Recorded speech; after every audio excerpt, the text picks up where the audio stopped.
жетім қозы, бар қозыдан жасқан шақ. Көзімде оның тұрады ылғи жас моншақ.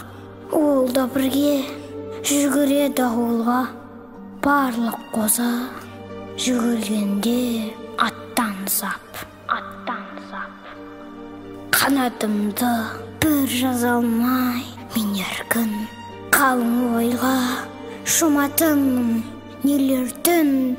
Ақ қоздай анамды іздеп, сол кезде бар әлемді кезіп кеткім келетін. Бір әкем, бір анам, екі арманым. Сендерді салды есіме қатарларың. Басқа апа бала қылып алды мені, бірақ мен сені ұмытып кете алмадым. Ер жетті сол өзіңнен туған бөбек.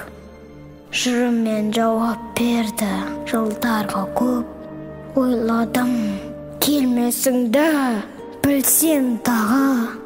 Ойладым өскенімді көрмеді ау деп. Өлеңді оқыған Нұрлыбек Арманұлы.